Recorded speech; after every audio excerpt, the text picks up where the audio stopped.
오늘도 새벽에 주님 만나기 위해 나오신 모든 성도님들을 환영합니다. 우리 사도신경 하심으로 오늘 주님 앞에 또 예배함으로 나아가도록 하겠습니다. 함께 사도신경으로 우리의 신앙을 고백하겠습니다. 전능하사 천지를 만드신 하나님 아버지를 내가 믿사오며 그 외아들 우리 주 예수 그리스도를 믿사오니 이는 성령으로 잉태하사 동정녀 마리아에게 나시고 본디오 빌라도에게 고난을 받으사 십자가에 못 박혀 죽으시고 장사한 지 사흘 만에 죽은 자 가운데서 다시 살아나시며 하늘에 오르사 전능하신 하나님 우편에 앉아 계시다가 저리로서 산자와 죽은 자를 심판하러 오시리라.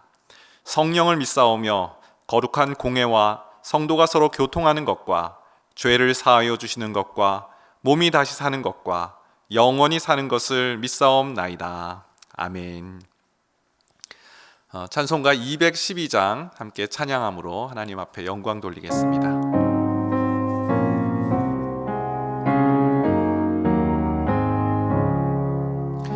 겸손히 주를 섬길 때 괴로운 일이 많으나 구주여 내게 힘주사 잘 감당하게 하소서. 인자한 말을 가지고 사람을 감화시키며 갈 길을 잃은 무리를 잘 인도하게 하소서. 구주의 귀한 인내를 깨달아 알게 하시고 굳건한 믿음 주셔서 늘 승리하게 하소서. 장래의 영광 비추사 소망이 되게 하시며 구주와 함께 살면서 참 평강 얻게 하소서. 오늘 우리에게 주시는 하나님 말씀 함께 봉독하겠습니다. 오늘 주시는 말씀은 시편 35편 19절에서 28절 말씀까지입니다. 함께 봉독하겠습니다. 부당하게 나의 원수된 자가 나로 말미암아 기뻐하지 못하게 하시며 까닭없이 나를 미워하는 자들이 서로 눈짓하지 못하게 하소서. 무릇 그들은 화평을 말하지 아니하고 오히려 평안히 땅에 사는 자들을 거짓말로 모략하며 또 그들이 나를 향하여 입을 크게 벌리고 하하 우리가 목격하였다 하나이다. 여호와여 주께서 이를 보셨사오니 잠잠하지 마옵소서. 주여 나를 멀리하지 마옵소서. 나의 하나님 나의 주여 떨치고 깨셔서 나를 공판하시며 나의 송사를 다스리소서. 여호와 나의 하나님이여 주의 공의대로 나를 판단하사 그들이 나로 말미암아 기뻐하지 못하게 하소서. 그들이 마음속으로 이르기를 아하 소원을 성취하였다 하지 못하게 하시며 우리가 그를 삼켰다 말하지 못하게 하소서. 나의 재난을 기뻐하는 자들이 함께 부끄러워 낭패를 당하게 하시며 나를 향하여 스스로 뽐내는 자들이 수치와 욕을 당하게 하소서. 나의 의를 즐거워하는 자들이 기꺼이 노래 부르고 즐거워하게 하시며 그의 종의 편안함을 기뻐하시는 여호와는 위대하시다 하는 말을 그들이 항상 말하게 하소서. 나의 혀가 주의 의를 말하며 종일토록 주를 찬송하리이다. 아멘. 오늘 시편 말씀 시편 35편 19절 말씀 이렇게 시작하죠. 부당하게라는 단어로 시작합니다. 부당하게 나의 원수된 자가 나로 말미암아 기뻐하지 못하게 하시며 까닭없이 나를 미워하는 자들이 서로 눈짓하지 못하게 하소서. 요 19절만 보더라도 이 부당하게 나를 대하는 그 원수된 자가 등장을 하고요. 또 까닭없이 나를 미워하는 자들이 등장을 합니다. 35편의 이 저자가 다윗인데요. 다윗에게 부당하게 대하는 원수가 있었음을, 또 까닭없이 미워하는 자들이 있었음을 짐작할 수 있는 대목입니다. 우리가 읽진 않았지만 3절 말씀을 보게 되면 시편 35편 3절, 창을 빼사 나를 쫓는 자들의 길을 막으시고 또 내 영혼에게 나는 내 구원이라 이르소서. 하나님, 창을 빼셔서 나를 쫓는 자들의 길을 막아주소서. 이 쫓기는 다윗의 지금 이 상황을 우리가 유추해 볼 수 있습니다. 평생 다윗을 쫓아다녔던 사울, 그 사울의 손에서 나를 구원해 주옵소서라는 이 기도가 35편에 이제 다윗이 노래하고 있는, 하나님께 기도하고 있는 배경임을 보게 됩니다. 여러분, 우리가 살아가면서 이유 없이 부당하게 그렇게 원수된 자를 만나게 되고요, 또 까닭 없이 미움을 받는 그런 일들이 있습니다. 그런 일을 겪을 때 신자는 어떻게 해야 될까요?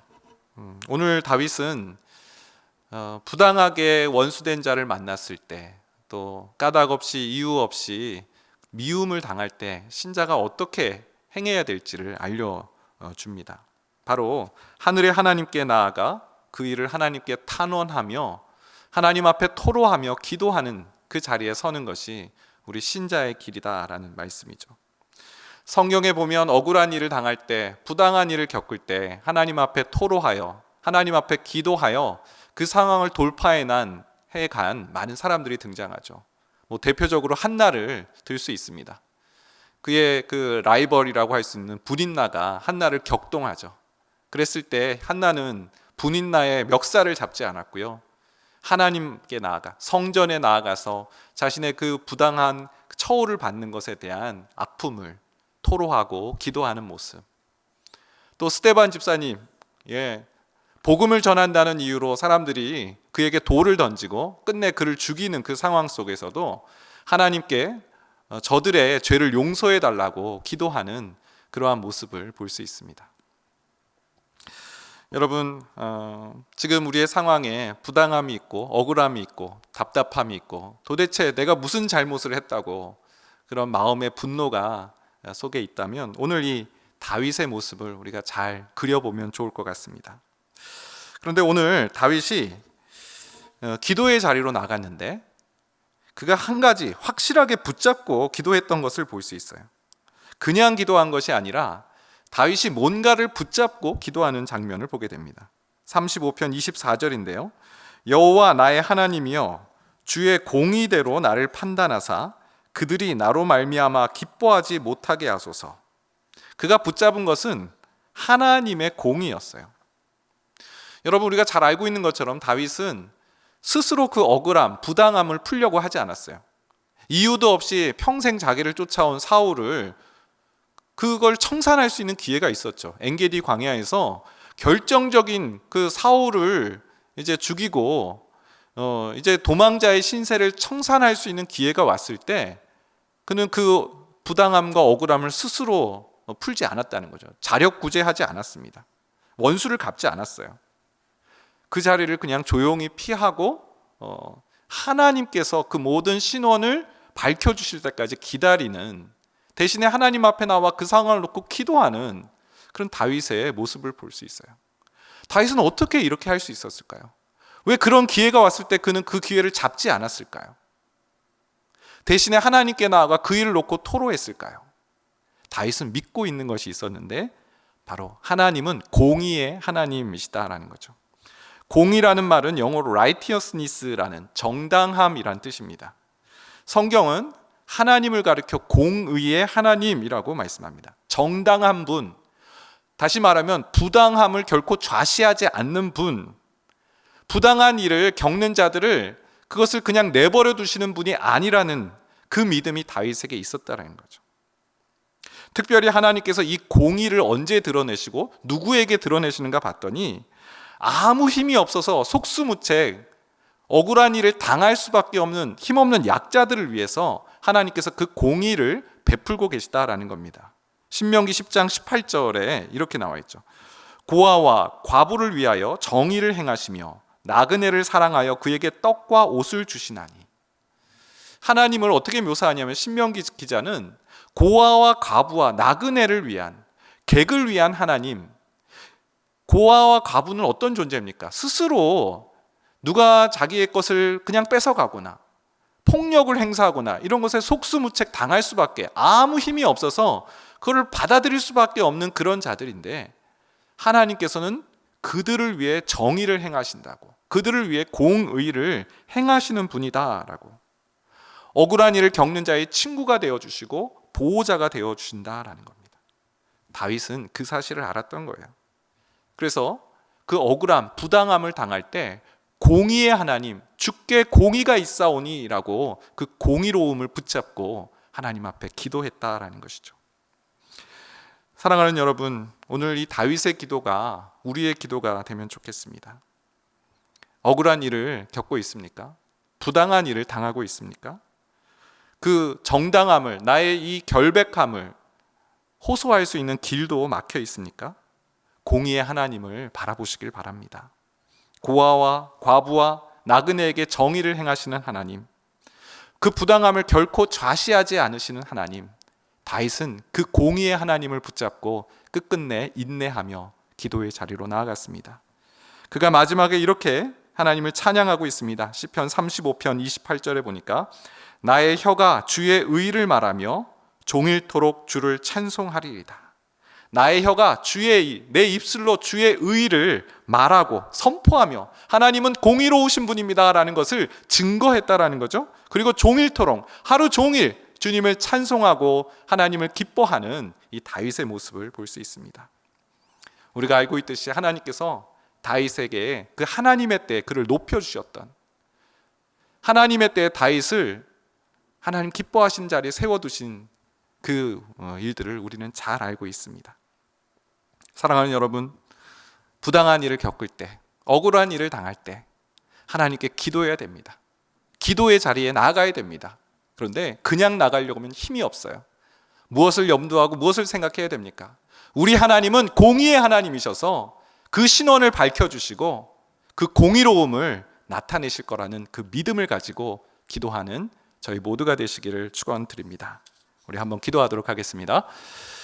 좋으신 하나님, 감사합니다.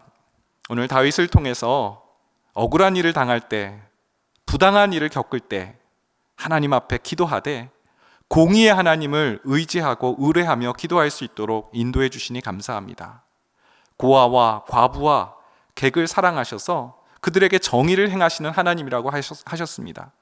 스스로의 힘으로는 그 공의를 이룰 수 없는 자들을 위해 하나님께서 대신 그 공의를 이루어 준다라고 약속하셨습니다.